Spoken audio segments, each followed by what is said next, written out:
जय श्री कृष्ण। ओम नमः शिवाय। भगवान शिव की कृपा आप पर और आपके परिवारजनों पर सदा सर्वदा बनी रहे। 26 फरवरी 2025 महाशिवरात्रि के दिन शिवलिंग से उठा लाना यह एक गुप्त चीज है। एक महीने में करोड़पति ना बन जाओ तो कहना। भक्तों, महाशिवरात्रि आने में अब कुछ ही दिन दूर है। इस दिन का इंतजार दुनिया भर के हर हिंदू भाइयों को रहता है। वह दिन आने में कुछ ही दिन दूर है। भक्तों, इस वीडियो में हम आपको बताएंगे कि महाशिवरात्रि पर शिवलिंग की पूजा करने के साथ साथ अगर आप शिवलिंग से यह एक चीज उठा लाते हो और उसका हमारे बताए नियम अनुसार द्वारा उपयोग कर लेते हो तो आपकी जिंदगी प्रबल हो जाएगी और आपके पास इतना धन आएगा कि और आपके 7 पुश्तों तक करेगी रुपयों और पैसों पर राज। आपके घर में धन धान्य की कमी नहीं रहेगी और जो भी आपका धन धान्य है वह बढ़ता जाएगा। भक्तों, ऐसी वे कौन सी चीज है जो शिवलिंग से उठा लाने से हमें इतने लाभ की प्राप्ति होती है? तो वीडियो को शुरू करने से पहले कमेंट बॉक्स में हर हर महादेव ओम नमः शिवाय जरूर लिखें और वीडियो को पूरा ही देखकर जाना, क्योंकि वीडियो बहुत ही ज्ञानवर्धक है और इस वीडियो से आपको बहुत ही लाभ प्राप्त होगा। शिवरात्रि एक विशेष आध्यात्मिक और पौराणिक महत्व वाला पर्व है जिसे भगवान शिव की आराधना के लिए मनाया जाता है। इस दिन शिवलिंग की पूजा करने से अत्यधिक पुण्य और शुभ फलों की प्राप्ति होती है।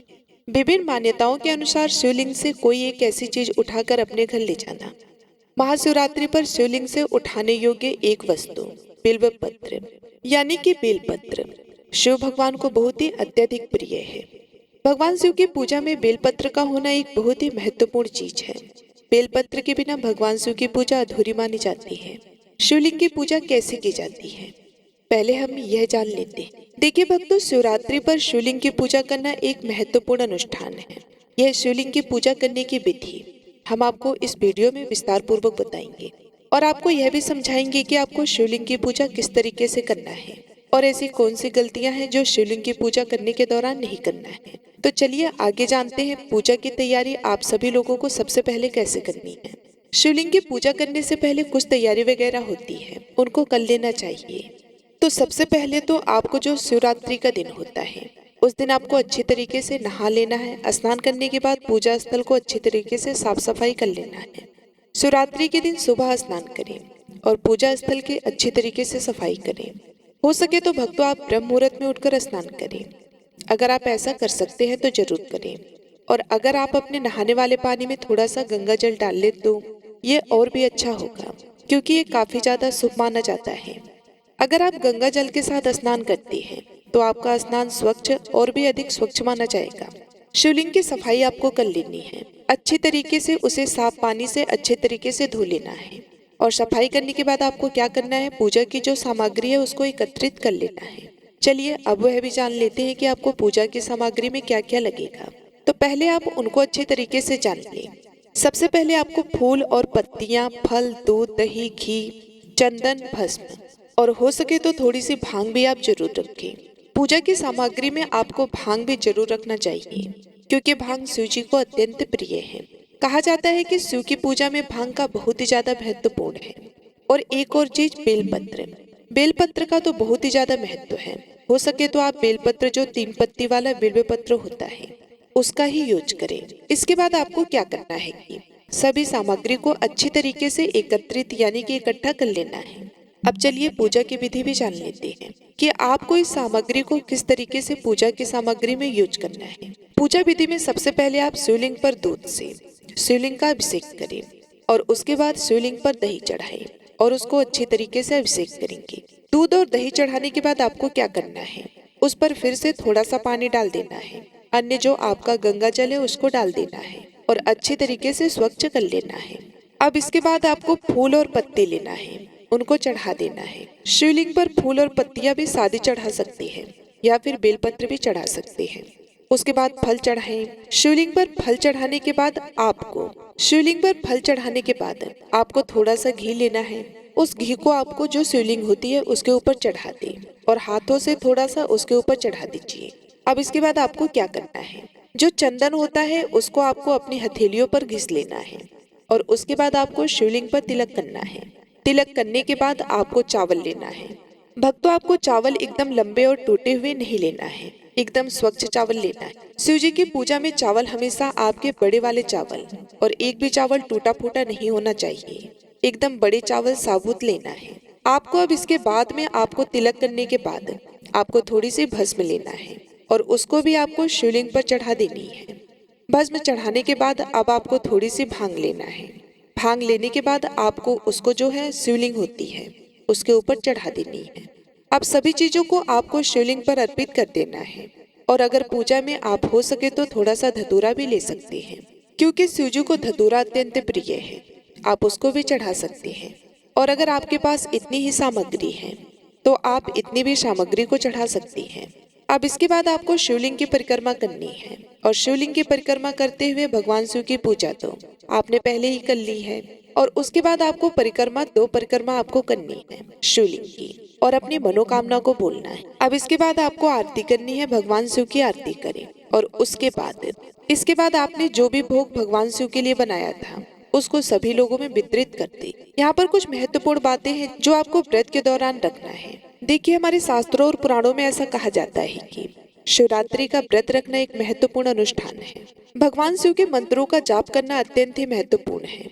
अगर आप व्रत रख रही हैं, यदि आप महाशिवरात्रि का व्रत रख रही हैं, तो आपको भगवान शिव के मंत्रों का जाप करना भी चाहिए और भगवान शिव के मंत्रों का जप करना बहुत ही महत्वपूर्ण माना जाता है। या तो आप ओम नमः शिवाय का मंत्र जप सकते हैं। ये छोटा सा मंत्र है और सबसे ज्यादा आसान। आप इसकी एक माला उस दिन जरूर जपें। ये बहुत ही छोटा मंत्र है भगवान शिव को प्रसन्न करने के लिए। इस मंत्र को जाप करते हुए आपको पूजा करनी है, भगवान शिव का ध्यान करना है। अपने व्रत की सफलता के लिए लौंग शिवलिंग पर चढ़ाएं। शिवलिंग पर बेलपत्र चढ़ाते समय आपको यह ध्यान रखना है कि बेलपत्र में 3 पत्ती होनी चाहिए और बेलपत्र कटी फटी कहीं से भी नहीं होनी चाहिए। अगर बेलपत्र 2 दिन पुराना है तो भी चल जाएगा, क्योंकि बेलपत्र को बासी नहीं माना जाता। बेलपत्र को स्वच्छ जल से धोकर उसको शिवलिंग पर अर्पित करने से शिवजी की पूजा संपूर्ण हो जाती है। पुराणों और तंत्र शास्त्रों के अनुसार यदि कोई व्यक्ति महाशिवरात्रि के दिन विधि पूर्वक पूजा करने के बाद बेलपत्र को श्रद्धा पूर्वक उठाकर अपने पास रखता है या उसका उपयोग विशेष अनुष्ठानों में करता है तो उसे विशेष लाभ की प्राप्ति हो सकती है।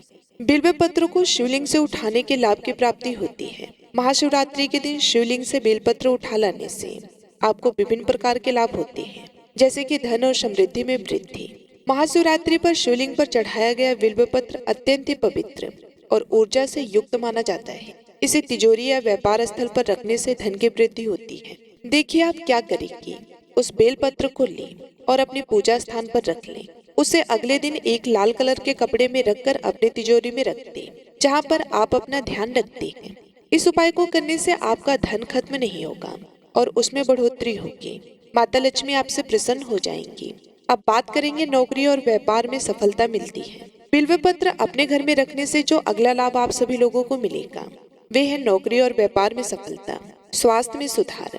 शिवलिंग से उठाया गया बिल्व पत्र यदि नियमित रूप से जल में डालकर पिया जाए तो शरीर से नकारात्मक ऊर्जा दूर होती है। यह मानसिक शांति प्रदान करता है और अवसाद डिप्रेशन भी कम करता है। आयुर्वेद में भी बिल्व पत्र का उपयोग अनेक औषधीय गुणों में किया जाता है। शिवलिंग पर जो बेलपत्र शिवरात्रि के दिन चढ़ाया जाता है वह अमृत के समान तुल्य होता है। अगर आप उस बेलपत्र को अपने घर ले जाते हो और उसका उपयोग आप किसी भी बीमारी में कर सकते हो, किसी को बड़ी से बड़ी बीमारी क्यों ना हो, कुछ ही दिनों में हमेशा के लिए खत्म हो जाएगी। पारिवारिक सुख और शांति हमेशा घर में बनी रहेगी। इसे घर में पूजा स्थान पर रखने से घर में सुख शांति बनी रहती है। पति पत्नी के संबंधों में मधुरता आती है। संतान सुख की प्राप्ति होती है। जिन महिलाओं के यहाँ बहुत सालों से संतान नहीं हो रही है तो वे महिलाएं शिवरात्रि का व्रत रखें और महाशिवरात्रि के दिन शिवलिंग से एक बेलपत्र ले आएं और उसको पीसकर पानी में मिलाकर पीने से महिलाओं का गर्भ ठहर जाता है और संतान की प्राप्ति होती है। ग्रह दोष और कुंडली दोषों का निवारण। यदि किसी की कुंडली में शनि, राहु, केतु या अन्य किसी ग्रह का दोष हो तो महाशिवरात्रि पर शिवलिंग से लिया गया बिल्व पत्र तांबे के पात्र में जल के साथ रखकर सिर पर छिड़कने से दोष कम होते हैं। काल सर्प दोष, पितृ दोष और मांगलिक दोष में विशेष लाभ होता है। कार्य सिद्धि और सफलता। यदि कोई व्यक्ति लंबे समय से किसी कार्य में सफलता नहीं प्राप्त कर पा रहा है तो वे बिल्व पत्र को लाल वस्त्र में लपेटकर अपने कार्यस्थल पर रखें। इससे सभी बाधाएं दूर होती हैं और सफलता भी जल्दी मिलती है। तंत्र, मंत्र और नकारात्मक ऊर्जा से बचाव। महाशिवरात्रि पर शिवलिंग से लिया गया बिल्व पत्र नकारात्मक ऊर्जा को दूर करने में सहायक होता है। इसे घर के मुख्य द्वार पर रखने से किसी भी प्रकार की बुरी नजर और टोने टोटके का प्रभाव नहीं होता। रात में सोते समय इसे सिरहाने रखने से भय और बुरे सपने नहीं आते। विद्यार्थियों के लिए विशेष लाभ है। यदि कोई विद्यार्थी पढ़ाई में एकाग्रता प्राप्त करना चाहता है तो वे महाशिवरात्रि पर शिवलिंग से प्राप्त बिल्व पत्र को अपनी किताबों के पास रख सकता है। इससे स्मरण शक्ति बढ़ती है और परीक्षा में भी सफलता प्राप्त होती है। महाशिवरात्रि पर बिल्व पत्र को लेने के नियम और विधि। सुबह जल्दी उठकर स्नान कर ले और स्वच्छ वस्त्र धारण करें। भगवान शिव का ध्यान करें और उनके लिए बेलपत्र, जल, अक्षत, दूध, शहद आदि अर्पित करें। महाशिवरात्रि के दिन इन चीजों को भगवान शिव पर जरूर ही अर्पित करें। अगर यह चीज उपलब्ध नहीं है तो आप जल से भी शिवलिंग का अभिषेक कर सकते हैं। शिवलिंग अभिषेक का सबसे विशेष महत्व शिवरात्रि के दिन होता है। पूजा के दौरान ओम नमः शिवाय मंत्र का जाप करें। जब पूजा समाप्त हो जाए तब शिवलिंग पर चढ़ाए गए बिल्व पत्रों में से केवल 1 या 3 पत्र श्रद्धा के साथ उठाएं। इसे अपने दाएं हाथ में लेकर प्रणाम करें और घर लाकर किसी पवित्र स्थान पर रखें। यह बिल्व पत्र हमेशा स्वच्छ और सुरक्षित स्थान पर रखें। इसे किसी गंदे स्थान पर न रखें। आपको हम बता दें कि शिवलिंग से हम हर प्रकार की चीज उठाकर नहीं ला सकते। जो चीज हम आपको बताएंगे आपको वही उठाकर लाना है। और बिल्व पत्र को उठाते समय कुछ विशेष जानकारी है जिनको अब हम आपको बता देते हैं। कुछ विशेष बातों का ध्यान रखा जाता है, जैसे कि बिना पूजा किए या बिना अनुमति के शिवलिंग से कुछ भी उठाना अशुभ माना जाता है। कभी भी जल, दूध या फूल शिवलिंग से ना उठाएं, क्योंकि ये शिव को अर्पित हो चुका है। बिल्व पत्र को घर लाने के बाद उसका सम्मान करें और गलत स्थान पर न रखें। इसे नियमित रूप से बदलें और पुराने बिल्व पत्र को बहते जल में प्रवाहित कर दें। महाशिवरात्रि पर शिवलिंग से बिल्व पत्र को श्रद्धा और नियमों के अनुसार उठाकर लाने से कई शुभ फलों की प्राप्ति होती है। यह धन, स्वास्थ्य, परिवार, कार्य सिद्धि, तंत्र मंत्र निवारण और मानसिक शांति के लिए अत्यंत लाभकारी माना जाता है। हालांकि इसे पूरी आस्था और सही विधि से उठाना आवश्यक है, अन्यथा इसका प्रभाव नकारात्मक भी हो सकता है। यदि आप महाशिवरात्रि के दिन यह उपाय करते हैं तो निश्चित रूप से आपको मनोवांछित फल प्राप्त होगा। आइए अब जानते हैं कि आपको महाशिवरात्रि के व्रत में आप क्या खा सकते हैं और क्या नहीं खा सकते। उससे संबंधित भी जानकारी जान लेते हैं। शिवरात्रि के व्रत में हमें कौन सी चीजों का सेवन करना वर्जित है और कौन सी चीजों का सेवन करना वर्जित नहीं है, अब उस पर भी थोड़ा सा चर्चा हम कर लेते हैं।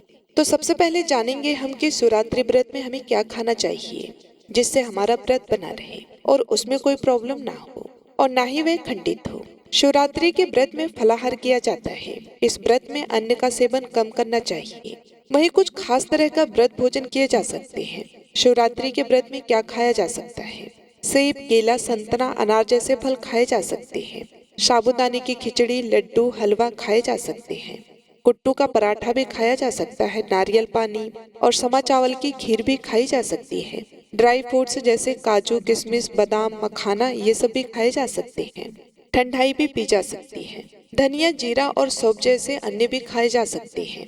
और भक्तों, एक और महत्वपूर्ण चीज, जैसे आप शिवरात्रि के व्रत में खिचड़ी, जो साबूदाने की खिचड़ी है, उसको खाना सबसे ज्यादा शुभ माना जाता है।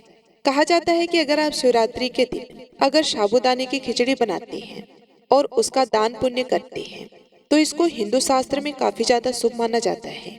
कहा जाता है कि आप फलाहार के दौरान अगर आप खिचड़ी बना रहे हैं और आप उसको व्रत के बाद तब खाएं जब उसको आप किसी कन्या को जरूर खिलाएं और कन्या को देने के बाद खुद फलाहार करें।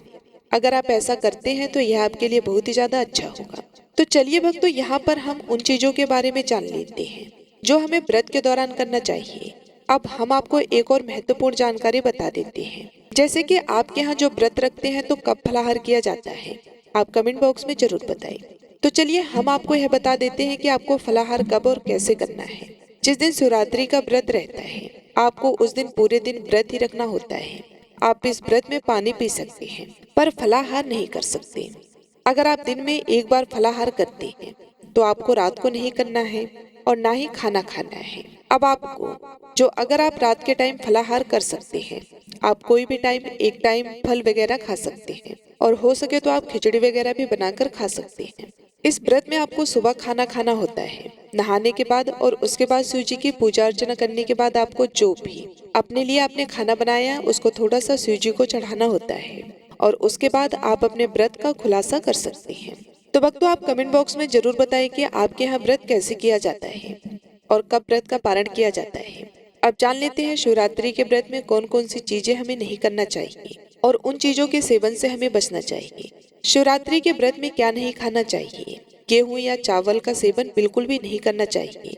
साबुत अनाज से बनी हुई कोई भी चीज नहीं खानी चाहिए। लहसुन और प्याज का सेवन नहीं करना चाहिए। कहा जाता है कि प्याज और लहसुन मांस मंदिरा हो सके तो आप प्याज और लहसुन से दूर रहें। ज्यादा तला भुना नहीं खाना चाहिए। दूध और दही का सेवन करने से बचना चाहिए। शिवरात्रि के व्रत में अगर बिना नमक के रह पाना मुश्किल हो तो सेंधा नमक का इस्तेमाल किया जा सकता है। भक्तों, आपको यह शिवरात्रि से संबंधित जानकारी कैसी लगी कमेंट बॉक्स में जरूर बताएं। और अगर आपने अभी तक कमेंट बॉक्स में हर हर महादेव जय माता पार्वती नहीं लिखा है तो कमेंट बॉक्स में जाकर जरूर लिखें। साथ ही यदि वीडियो पे पहली बार आए हैं तो वीडियो को लाइक करके चैनल को सब्सक्राइब जरूर कर लें, क्योंकि हमारे इस चैनल पर व्रत से संबंधित जो भी जानकारी होती है, व्रत की कथाएं, ये सारी जानकारी आपको इसी चैनल पर मिल जाएगी। तो आपको हमारे इसी चैनल पर शिवरात्रि व्रत की कथाएं भी सुनाई जाएंगी, तो आप सभी लोग उन कथाओं को भी जरूर सुनिएगा। मिलती हूँ मैं आप सभी लोगों से अगली वीडियो में। तब तक के लिए नमस्कार।